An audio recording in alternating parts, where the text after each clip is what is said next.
Hello everyone, and welcome to this week's Motor Trade Radio podcast, powered by eBay Motors Group, with Philip Nothard and Curtis Hutchinson, bringing you all the chatter that matters.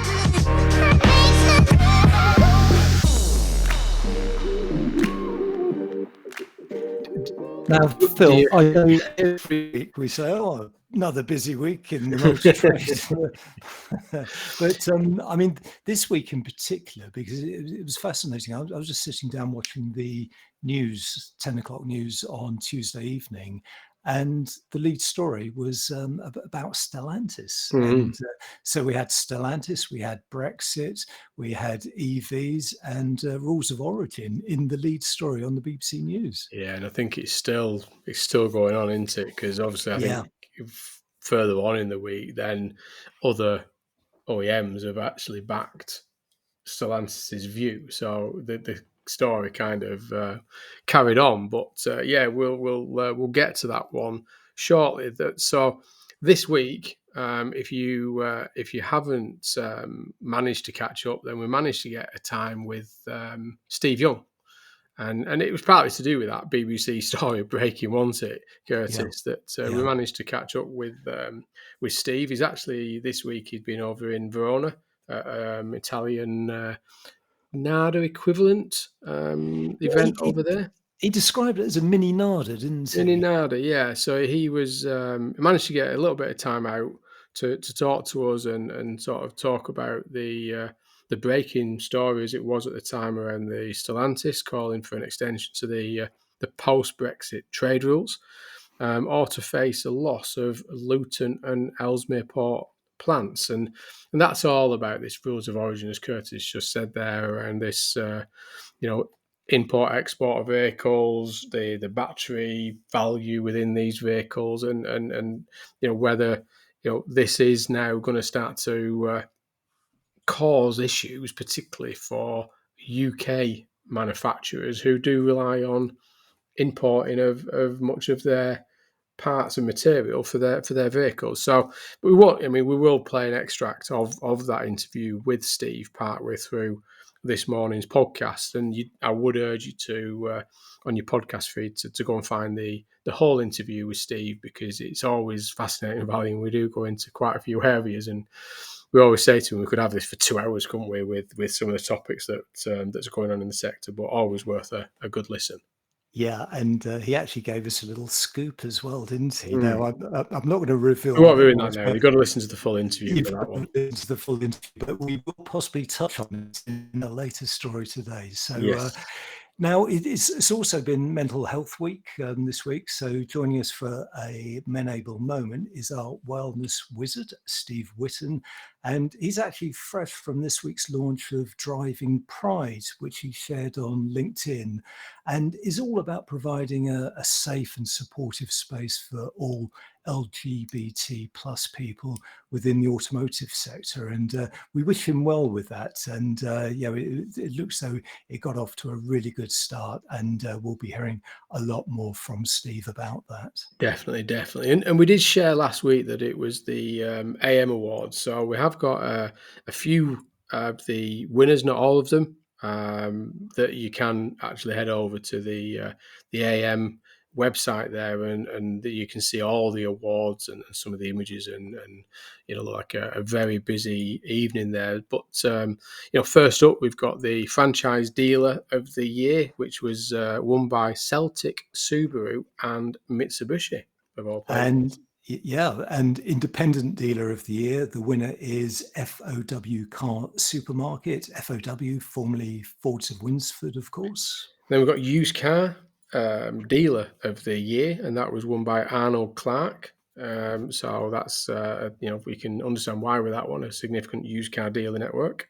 Dealer Group of the Year, up to 10 sites, was won by Wayland's Automotive. So well done to John O'Hanlon and the team there. Definitely. And Dealer Group of the Year for more than 10 sites was won by Truss Ford. So congratulations to Truss Ford there. Yeah, and Truss Ford also went home with the Retailer of the Year award. And then Business Leader of the Year was again a very good friend of the podcast, our friend Robert Forrester, who is, many will know, as the Chief Executive Officer of Virtue Motors. So well done, Robert, and the leadership team for that one. And the AM Hall of Fame winner, I suspect most listeners will know the winner because he did take to social media. The inductee this year is Dash Gupta, of course, formerly Chief Exec of Marshall Motor Group and also a trustee of industry charity Ben. So congratulations to Dash there. And it was interesting on social media because he said, you don't get to make a speech at the event, but if I had been asked, this is what I would have said. And he did share his speech.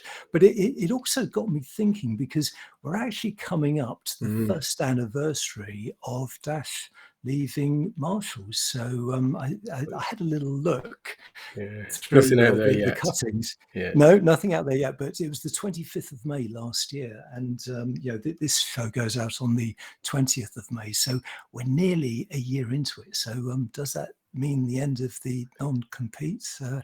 We'll see. Well, we'll see and hear. Yeah, let's see what happens with that one. But congratulations again, Dash, on that one, personally, on that. And I'd love to know how many comments you've now got on your LinkedIn post, because I know when I looked, it was quite a few hundred at the time. So God knows what it is now following your post on that speech. Motor Trade Radio podcast, powered by eBay Motors Group. So headlines this week are from the Financial Times, Motor Trade News, AM Online and Car Dealer. German car makers lobby to maintain tariff-free access to the UK following Stellantis' warning that Brexit rules may force it to close its UK plants. Could e-fuels provide a reprieve for the combustion engine vehicles? Is VW Group looking to cut the number of business partners it has in the UK? Sweden-based Hedin Group says it's ready to expand in the UK after establishing a Mercedes-Benz foothold in South London. Tesla cancels UK right-hand drive production for Model S and X, leaving some customers in the lurch. And finally this week, we will reveal the top 500 best-selling cars in 2022. Yes, we will do all 500. That's everybody switching off now. Yeah. Whether 500 less, yeah. Okay, maybe we'll only do the top 10. It is a fascinating piece of research, so I do urge you to stay on for that one. You stay tuned. Yeah, definitely. But first up is an extract from that interview we were talking about with Steve Young. Steve Young is the CEO of ICDP. He's an industry analyst. And we asked him about this breaking Stellantis story, and Stellantis saying that the Brexit rules may force it to close its UK plants. And of course, they're the Vauxhall plants in Ellesmere Port and Luton. We want to start by quizzing on a few sort of recent headlines that have taken up this sort of recent few weeks in the automotive sector. But obviously this week we've had the more immediate one as following the announcement from Stellantis on Tuesday that it said it will be unable to meet the Brexit trade rules on where parts are sourced from next year. And now this will, and saying that it will impact on their EV production plans for the UK. Now, obviously, they're referring to the rules of origin following the Brexit decision. What are your thoughts around this? I mean, this is we kind of knew this was going to come out at some point and be a problem, didn't we? But it's now coming to a head that we're not far away from this point. Yeah, I think as you said, we knew it was coming. I think the whole Brexit thing has been a disaster for the industry, and the disaster will just keep on rolling. So we don't have the investment in battery capacity in the UK. If you were one of the large global firms producing batteries, then why would you pick the UK?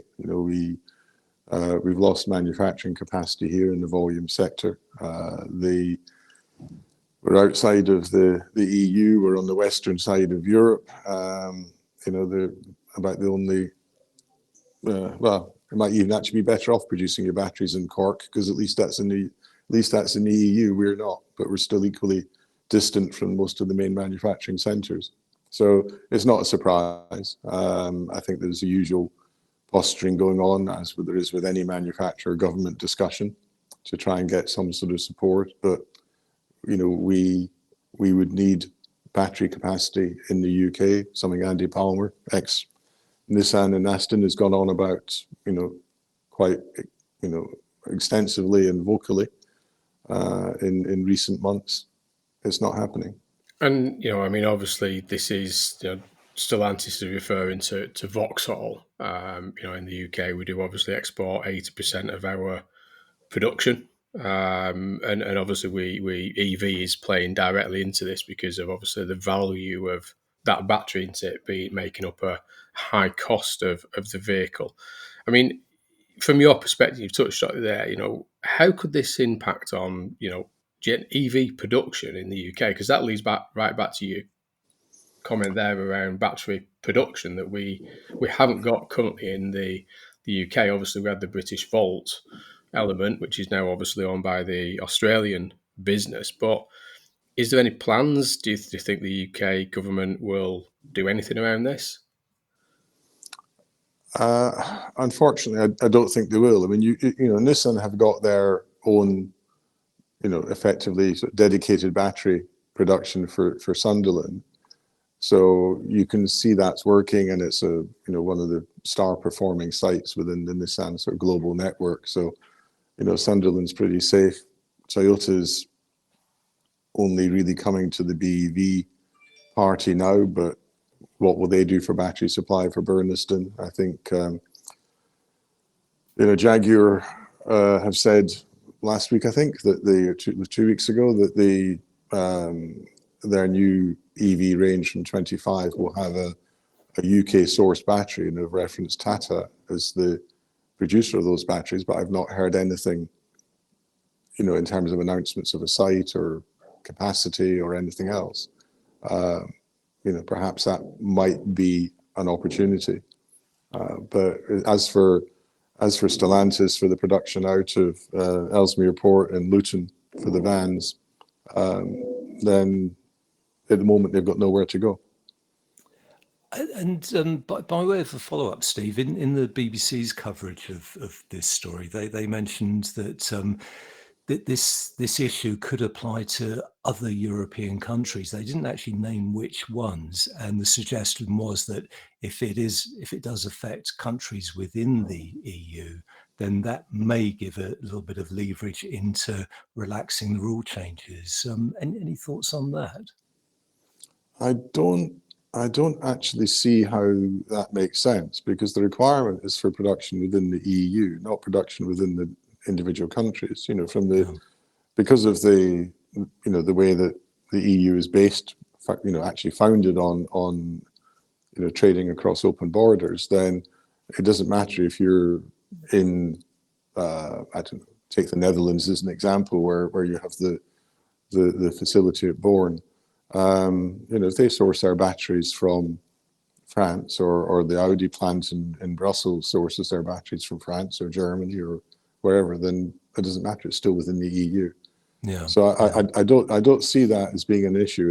And off the top of my head, I can't think of any manufacturing plants that are outside of the EU. Unless you were looking at something like Ford Otosan in Turkey or something like that. Well, I mean, say no more. I mean, they say, it's great for Steve to give up his time there, and the complete interview is, as we said earlier, available on your podcast feed, and we'd urge you to listen to that. But, talking about that, his view on the announcement from Stellantis around that sort of Brexit impact on that rules of origin for their UK-based plants, as we said earlier. So interesting there, and as always, great for Steve to give the time and share some of his thoughts around what's happening. Yeah, definitely some great insight as ever from Steve. And as we said at the top of the show, it has been a fast-moving week, particularly for this story, because By Wednesday, the Financial Times ran a story with the headline, German car makers lobby to maintain tariff-free access to UK. So this is particularly interesting because it's the German car makers are actually lobbying the European Commission to delay the post-Brexit rules that threaten to deliver this blow to Britain's car industry.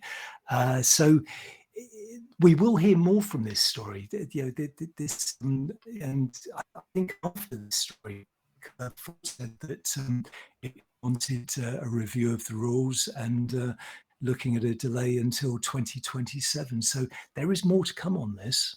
There is, and I think when we initially looked at this TCA in terms of that transference for following Brexit of rules, and we're talking about obviously tariffs and things like this that are still on the agenda, but clearly this rules of origin, which is where the percentage, so under the trade deal agreed with when Britain left the EU, that 45% of the value of a vehicle, and we are looking at obviously battery electric vehicles in this instance, and the challenges there, sold in the EU must come from Britain or under EU from 2024 to avoid tariffs. So 2024 only next year, and if we don't get the tariff agreement in place, and obviously the challenges that we'll see additional face the 10% tariffs on vehicles coming into the UK or built within the UK, where the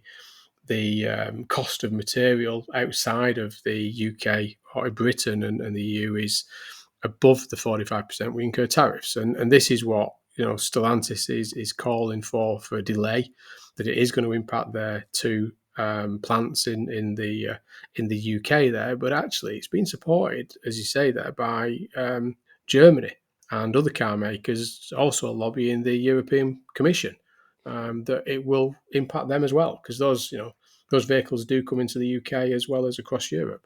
Yeah, definitely. And there's an interesting comment in this story in the FT from the VDA, which is the German equivalent of the SMMT, that they actually say that if tariffs are imposed, it would place a significant competitive disadvantage for the European car industry in relation to its Asian competitors in the so important UK market.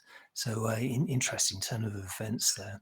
Yeah, and there was a comment came out this week from Prime Minister Rishi Sunak, who's through a spokesperson said that they hope to be able to come to some resolution with the EU on this. So again, still a lot to play out there, and quite a significant shift if they don't get it right.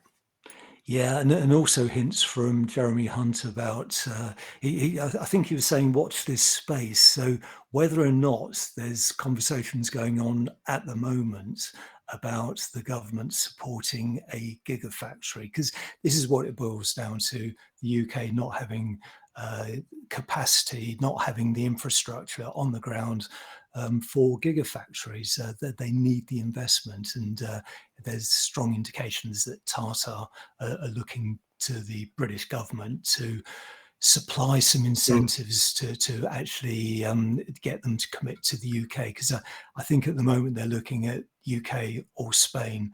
UK makes a lot more sense because of Jaguar Land Rover production in the UK, but they are looking at Spain, which has those incentives that we just don't have at the moment. No, I don't think there's they say the British vote and things like this playing out. So yeah, we're a lot to come from that. But sticking with fuel type and going over to Motor Trade News, and the title in this is an e-fuel twist in the tailpipe for zero emission vehicles.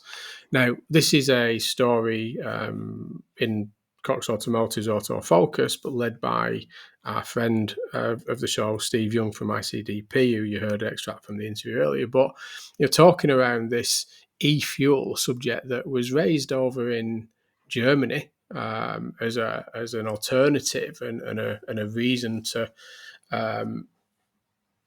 delay a pure EV deadline. That there are these e-fuel, synthetic fuel alternatives.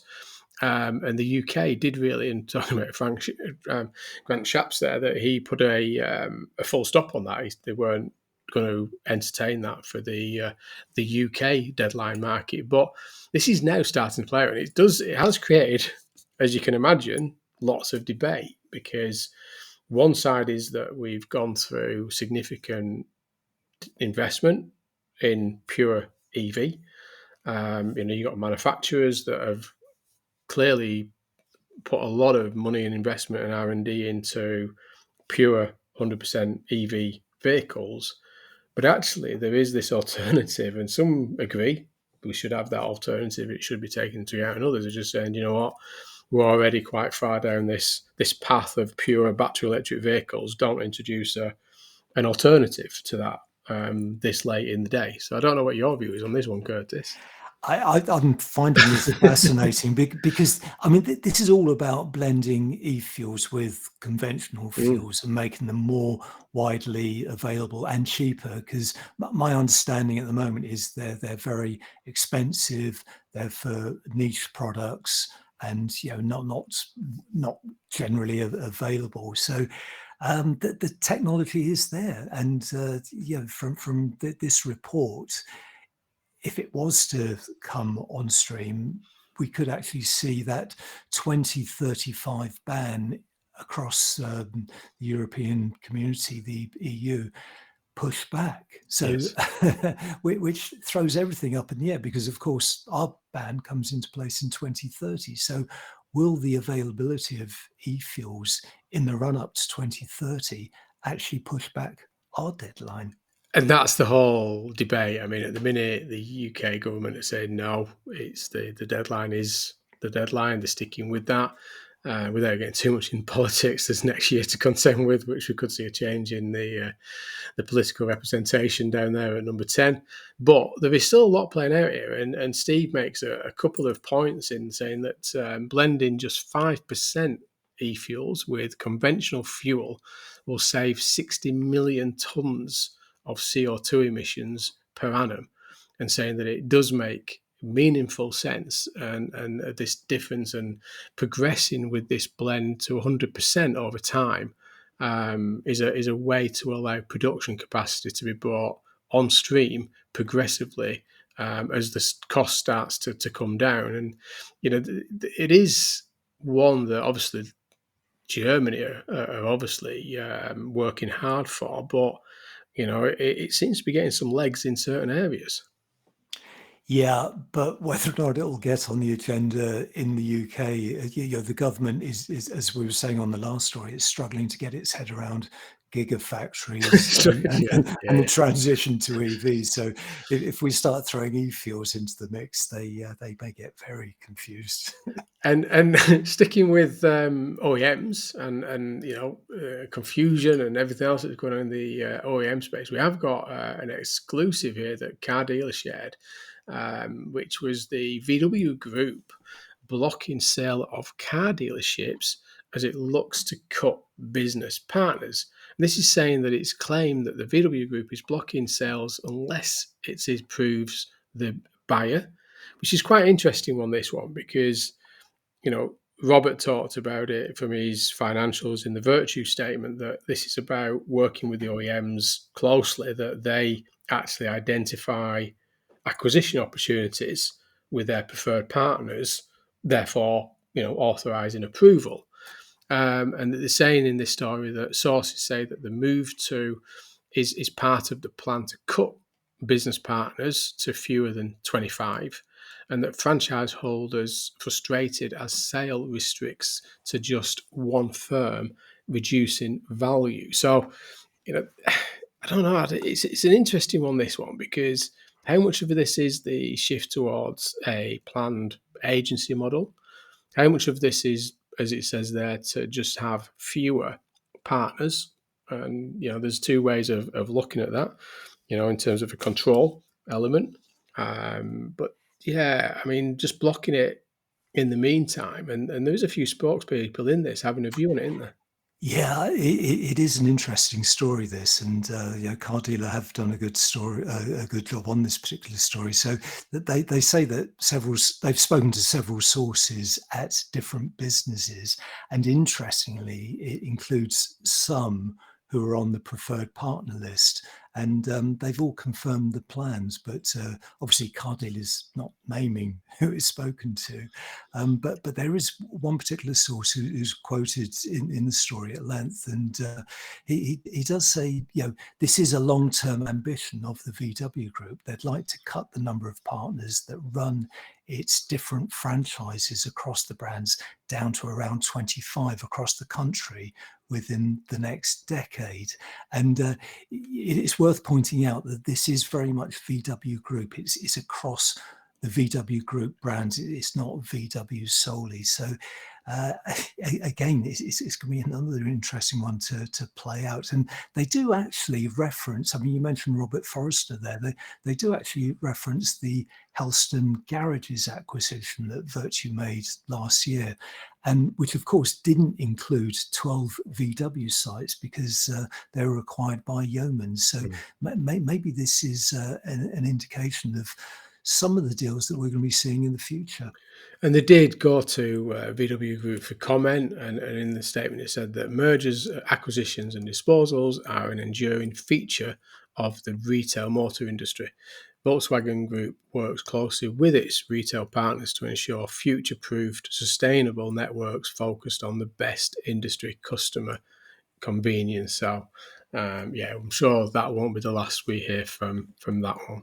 Yeah, and funnily enough, the VW Group also said it didn't recognise the numbers that Car Dealer had been told. So there you go.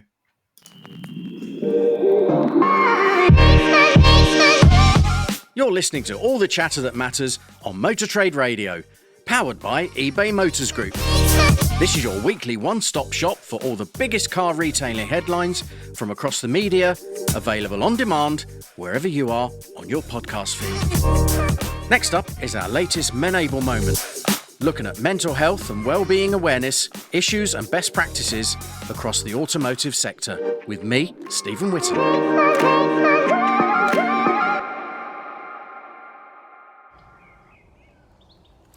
Yeah, hi guys, it's Menable Moments time again. I'm out and about, but hopefully it's not windy.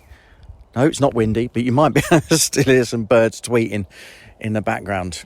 And I don't mean they're on their social media, I mean they're making a lot of noise. Anyway, rambling as usual. What do I want to talk about this week? It's a bit of a tough subject, if I'm honest. And that is the subject of attrition or staff turnover.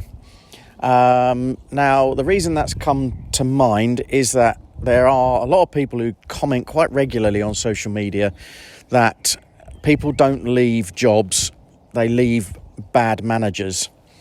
Now, I don't want to go down a rabbit hole with that because that's going to open up all sorts of conversations that sound like I'm criticising. I'm far from doing that.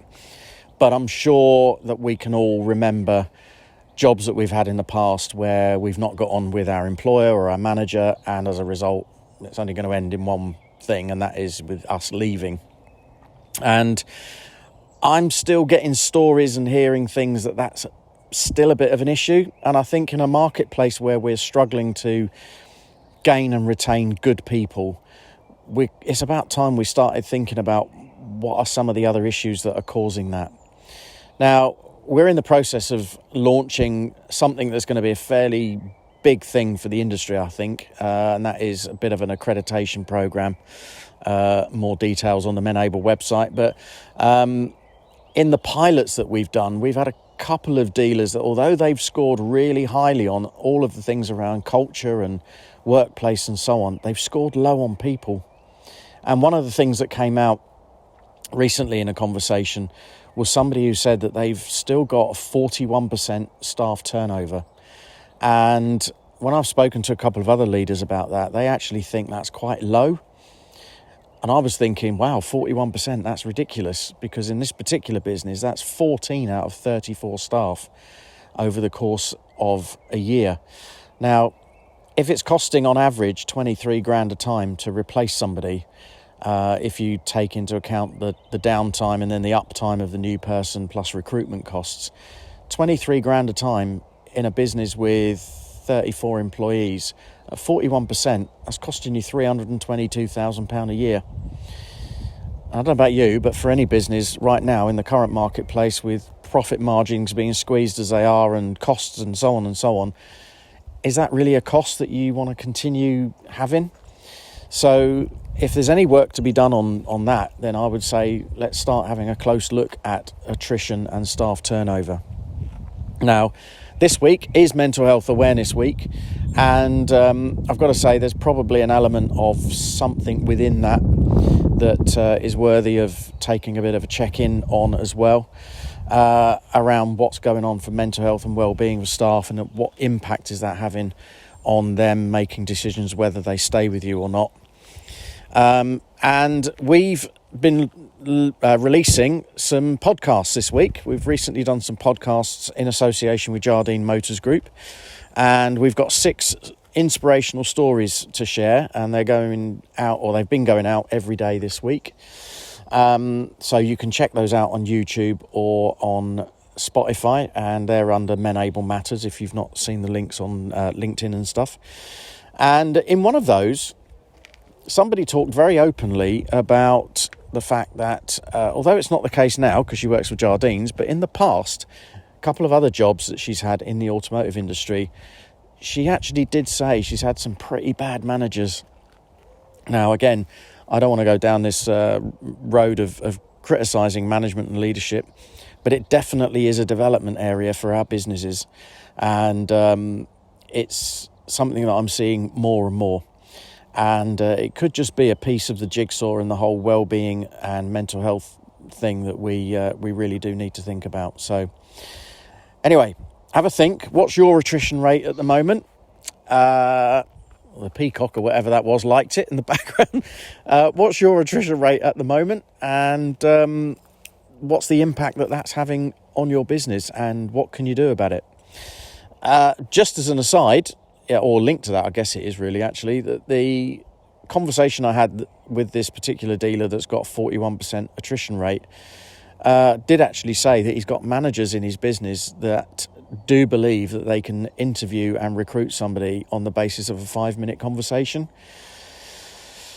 Yeah, good luck with that, because you ain't really getting to the bottom of what somebody's really all about and giving them a great impression of your business if that's the case. And is it any wonder that those people 9 or 10 months later are making a more informed decision to go off and work somewhere else? So just a thought, something to check out, I guess. And as always, try to be a bit thought-provoking, maybe a bit provocative this time, because we're talking about attrition. But could it be costing you a lot of money? Anyway, give us a shout. If you want to have a chat about that, offering up some 20-minute free consultations right now, so you can get a hold of me on menable.org, or you can contact me directly on my email address or through LinkedIn at Stephen J. Whitton. So take care, and we will speak soon.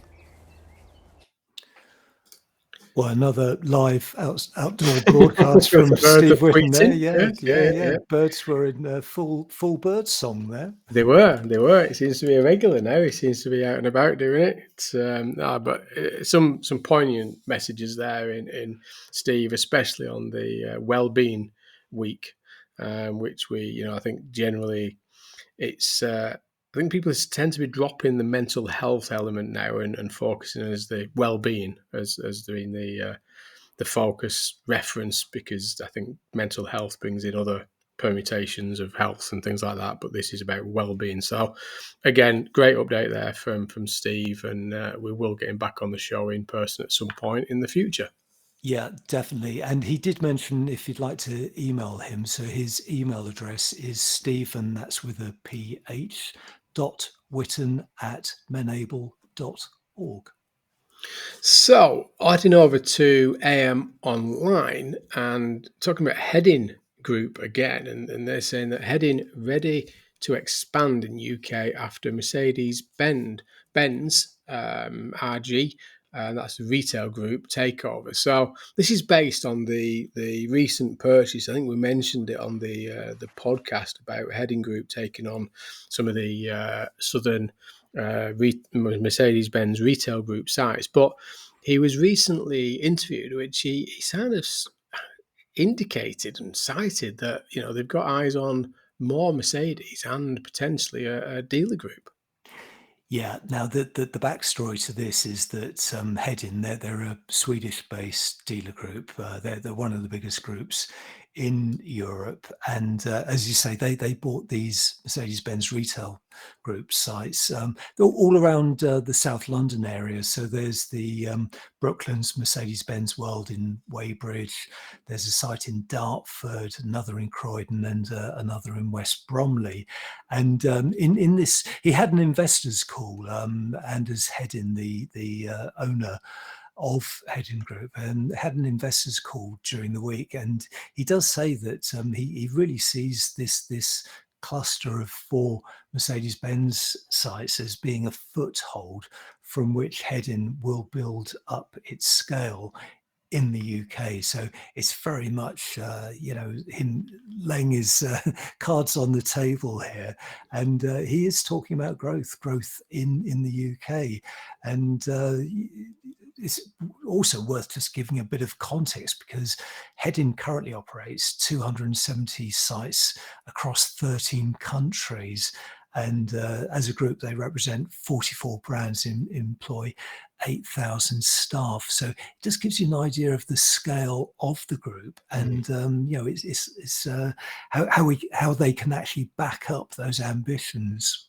And again, it does sort of align with the whole interview we had with Steve Young from ICDP, that we talked about, obviously, international and European interest in the UK dealer sector, of how evolved the sector is in the UK, and how attractive it is to some of these European and international investors and dealer groups to further expand in the UK. So yeah, it's kind of reiterating there that we think at the time we talked about that you wouldn't buy just a couple of sites if you didn't have further expansion growth plans. So again, very much looking at further expansion, and we'll keep a close eye on that one, I suspect. And there's an intriguing quote from him, which has got me pondering what it actually means. But he does say that he wants to expand with Mercedes-Benz and actually establish our first own retail operation in the UK. So that sounds like a group to me, doesn't it? That's what I mean. Yeah. So we'll keep an eye on that one very closely, and I suspect at some point on the next catch up with Steve Young, he'll have something to say about this one. But staying with AM and back onto Tesla. Never seems to leave the headlines in one form or another at the minute. But Tesla cancels UK right-hand drive production for the Model S and the Model X. Now, they're basically cancelling this and offering the outstanding orders that they can have a left-hand drive at a reduced price, or cancel entirely. And saying that obviously that it's for those customers that are not happy with a Model S or a Model Y alternative, they may be in the market for ordering another EV that fits the bill. And that's the intriguing point with this, is stopping that market into the UK shores, but those customers have already made the decision that they want a premium right-hand drive battery electric vehicle. So will this drive those customers into an alternative, be it Jaguar, Mercedes, whoever that brand is? Yeah, because in fairness, there's only going to be a tiny minority who are going to think, "Yep, I'll go left-hand drive. Can't have the right-hand drive." I mean, you're just not going to do it, are you? No, and you do question all the time with what goes on within the world of Tesla. It's said that it's now focusing resources on its Model 3 and Model Y, as well as other models in development, which obviously we know there is the Model 2 on the horizon. And it said removing the right-hand drive production for the Model S and Model X will help to simplify the production process and allow it to improve quality. And I won't comment on the quality comment at the end there, Curtis. But this is all rather puzzling. I mean, this story had a lot of coverage over the course of the week, and it was picked up by the titles and the daily, the national press as well. But Tesla had actually closed orders for the Model S and Model X as recently as December 2021, but then it reopened them again last summer and has now closed them again. So it is puzzling. I mean, they're obviously shuffling a lot back at base.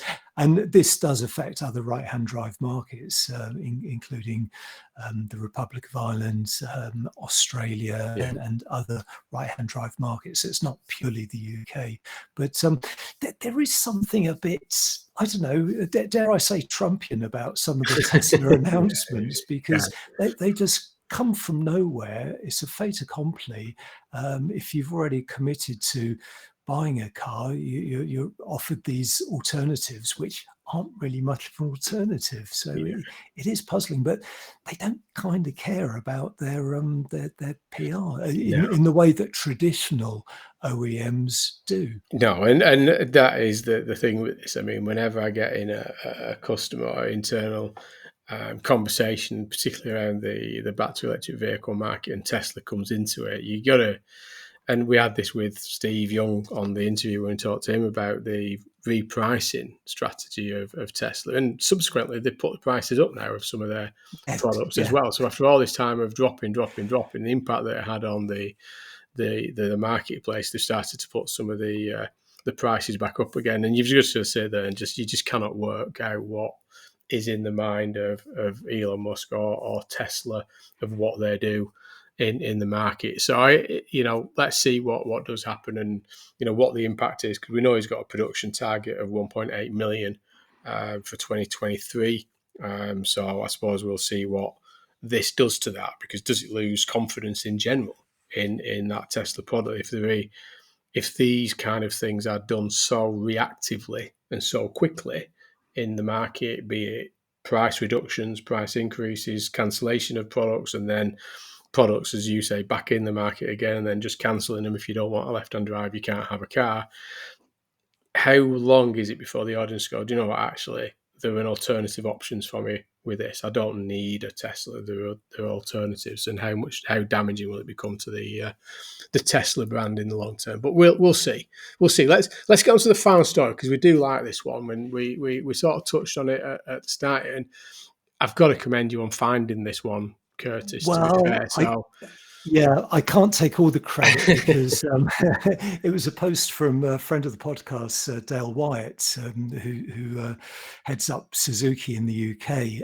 He shared it on LinkedIn, and it's come from a really unlikely source. It's from Fiat Group World, so it's on the Fiat Group website, and it is a listing of the top 500 best-selling cars in 2022. It's written by someone called Philippe. It's not you. Yes. It's Philippe with an F, and he's done a great piece of research, and apparently he does it every year. So this annual research of the best-selling cars in the world. So it's analysing sales across. You must love this film. It's pulls in data from across 152 global markets, and what he's done is he's number crunched everything, and he's put a final figure on global sales. So he's found that new vehicle sales for 2022 were down down 2%, not 22%. They were down 2% year on year to 79.4 million units. So that's down from 80.7 million units. And of course, he says the decline was down to falls in the US, Canadian, and European markets, and also stalling sales in China. Subjects that we've talked about on the podcast in previous editions, but it is fascinating, is it? And because Dale gave us a shout out, I must add that Suzuki are featured in the top 500. So the highest ranked Suzuki in at a very respectable number 25 is the Swift. Yeah, and as you say that, you're going to get against everything here. So you're going to against every global market. To some that probably not really on the radar of many of the listeners. I mean, you've got we'll all know the Ford F-150 that's in the top 10 there, but there are other models that are really not on the list of any UK dealer network, and maybe and not on some of the European dealer networks either. And it's actually BYD do feature numerous times in there as well, because obviously the volumes that are going out from BYD in China. Yeah, and you mentioned BYD, so their model is the Song Plus, which is, it looks like a sort of sizable SUV. So that's at number 13, but it's jumped year on year from 130. So that's actually up 210% to, it's just shy of 500,000 units, global units. And it does give a further indication of the size of some of these new companies that are heading towards Europe and the UK. Yeah, exactly. It's I tell you what in there that is interesting as well. And you start talking about that percentage growth, but the Toyota Corolla, but the Cross Frontlander, which has grown 221% from position 115 to number 8, with global sales in 2022 of 530,000. So it's I say, considering this is a report that's on the, as you say, the Fiat Group site. I'm not sure where Fiat are on this. No, They're they're not in the top 10. They're not in the top 20. Speaking of the top 10, shall I tell you which models are in the top 10? Here we go. We're not going to do all 500, but we will do the top 10. So number 10 is the Tesla Model 3. Number 9 is the Ford F-150. Number 8, the Toyota Corolla. Number 7, the Nissan Sentra, and I think it's Sylphy in other markets. Number 6, the Toyota Hilux. And into the top 5, we have the Toyota Camry at number 5, and that's on 673,000 units. Number 4, the Honda CR-V at 733,000 units. Number 3, the Tesla Model Y, 747,500 units. Number 2, the Toyota Corolla, which traditionally, going back through the years, was pretty much the best-selling car in the world. But it's number 2 this year at 991,600 units. And number 1, I would never have guessed this, would you, Phil? No, I think, well, Toyota are a big global manufacturer, and I think we forget that sometimes of how big they are in the global market. But yeah, I mean, number 1 there, I'll let you share it, but and the number's fascinating as well. It is, yeah. So number 1 is the Toyota RAV4, which is sold as the Wildlander in other markets, and that's sold 1.015 million units. And number 500 that is actually scrolling down. That has gone from 533 position to 500 is the Isuzu, the MUX. But it's actually grown year on year 15% to just over 38,000 units. So yeah, I mean, again, we'll share the newsletter as always on Monday morning. I think it's a fascinating report, and I am going to spend a little bit more time in looking at some of the detail, because it's fascinating. And really, for me, one, it supports a few understandings of what we've already got. One is when you start looking at some of this Chinese brand, particularly the BYD, and every one of them mentioned in this top 500 has got some significant year-on-year growth, which supports what we've been talking about around that Chinese production ramp up of volume that they're on with. Then we were talking obviously about Tesla and the impact that they had in volume going out in the market and they're coming back in as used cars, being, the Model Y being there in third place globally in 2022, kind of shows that volume. And thirdly, the size of Toyota as a manufacturer in the global market space. They dominate in this top 10. I mean, they've got 1, 2, 3, 4, they've got 5 out of the top 10 models in that global market alone. Forget all the others that fall out of that top 500, that top 10, which kind of supports the size of that Toyota franchise and manufacturer in the global space. So fascinating report, and thank you, Philippe, with an F and an E at the end, for sharing that. And I will spend a little bit more time on looking at that one in more detail. That is pretty much your weekend sorted, isn't it, Phil? That's it. Yeah. I don't want to get to the data behind it, but I might have to find out who he is and where I can get hold of him, because it's fascinating. Let him do all the work, and then I'll have a look at the stuff afterwards. But that's it for this week. So, like I say, please do head off and have a listen to the full interview there with Steve Young. Fascinating interview there, and thanks, Steve, again for giving up your time to share some of your thoughts with us.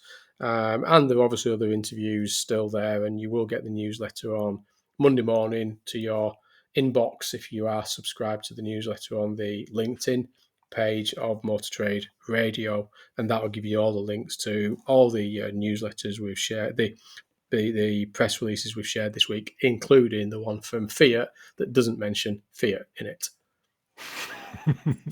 Well, in fact, that's your that's a little project for you over the weekend as you're trawling through this. Find the highest rated Fiat Group. Yeah, there'll be a Google word search on that one. They'll be there. They'll be there somewhere. But unfortunately, that's all for now. Many thanks for joining us on the Motor Trade Radio podcast. Until next week, it's goodbye from me, and it's goodbye from him.